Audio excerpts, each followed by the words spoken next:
نبی کریم صلی اللہ علیہ وآلہ وسلم کی سیرت طیبہ میں عدل و احسان اور عدل و احسان کے فائدے۔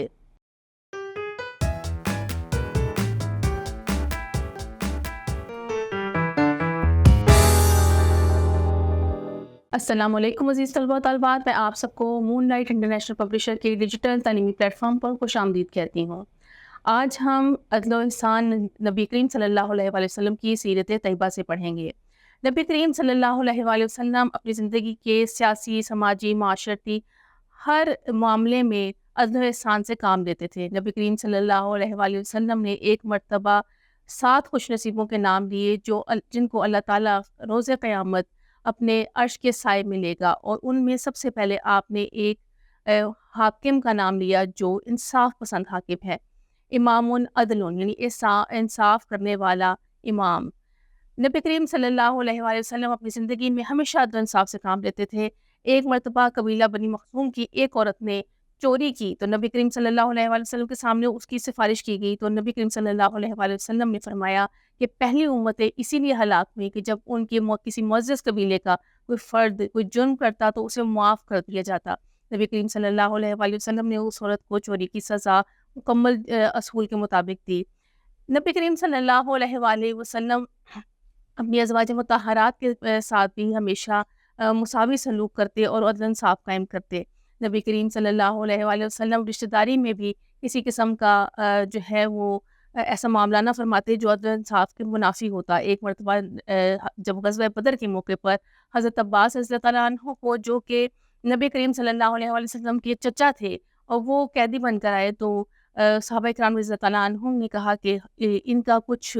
فدیہ جو ہے وہ معاف کر دیا جائے، تو نبی کریم صلی اللہ علیہ وآلہ وسلم نے ارشاد فرمایا، خدا کی قسم تم ان کے فدیے میں سے 1 درہم بھی نہیں چھوڑو گے۔ نبی کریم صلی اللہ علیہ وآلہ وسلم کے سامنے ایک مرتبہ ایک یہودی اور ایک مسلمان کا مقدمہ پیش کیا گیا، تو نبی کریم صلی اللہ علیہ وآلہ وسلم نے تمام حقائق کو سن کر ان حقائق کی بنیاد پر یہودی کے حق میں فیصلہ کیا، اور اس قرآنی تعلیم کو عملی طور پر پیش کیا کہ کسی قوم کی دشمنی تمہیں اس بات پر آمادہ نہ کرے کہ تم بے انصافی کرو، انصاف کرو، بے شک اللہ تعالیٰ انصاف کرنے والوں کو پسند کرتا ہے۔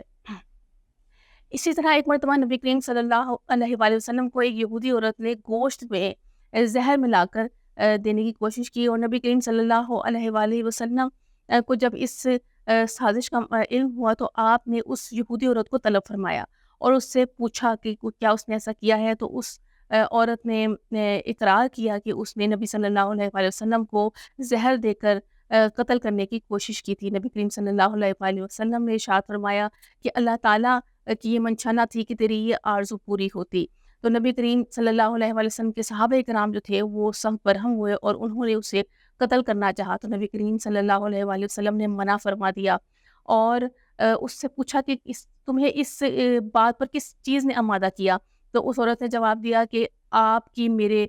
قبیلے کے ساتھ دشمنی تھی، تو میں نے سوچا کہ میں آپ کو زہر دے دیتی ہوں، اگر آپ سچے نبی ہوئے تو خود ہی بچ جائیں گے۔ نبی کریم صلی اللہ علیہ وآلہ وسلم نے احسان کا مظاہرہ کرتے ہوئے اس عورت کو اس کے عمل کی معافی دی اور اسے جانے دیا۔ نبی کریم صلی اللہ علیہ وآلہ وسلم اپنی زندگی میں احسان سے کام لیتے اور احسان کی تعلیم فرماتے، کیونکہ احسان سے معاشرے میں خوشگوار فضا قائم ہوتی ہے۔ اب ہم عدل و انسان کے فوائد کا جائزہ لیتے ہیں۔ عدل و انسان وہ صفات ہیں جس سے معاشرے کے اندر امن کی فضا قائم ہوتی ہے، لوگ اطمینان سے زندگی بسر کرتے ہیں، کمزوروں اور مظلوموں کو ان کے حقوق حاصل ہوتے ہیں، ان کی جان، مال اور عزت و آبرو محفوظ ہوتی ہے، معاشرے میں اخوت، بھائی چارے اور احسان اور محبت کے جذبات جو ہیں وہ پروان چڑھتے ہیں۔ نبی کریم صلی اللہ علیہ وآلہ وسلم کی تعلیمات کو اگر ہم دیکھیں تو ہمیں معلوم ہوتا ہے کہ اگر ہم ایک پرامن معاشرے کا قیام چاہتے ہیں تو ہمیں عدل اور احسان ان دونوں صفات کو لے کر چلنا ہوگا، کیونکہ عدل کے قیام سے جرائم کی شرح میں کمی آتی ہے اور مظلوموں کی جو ہے وہ دادرسی ہوتی ہے، اور جو مظلوم افراد ہیں، جو معاشرے کے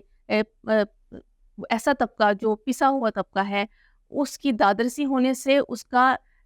معاشرے میں عدل و انصاف کے اوپر، عدالت کے اوپر جو ہے اس کا بھروسہ جو ہے وہ قائم ہوتا ہے۔ اس لیے ہمیں چاہیے کہ اپنے معاشرے میں امن قیام کے فروغ کے لیے عدل و احسان کو فروغ دیں۔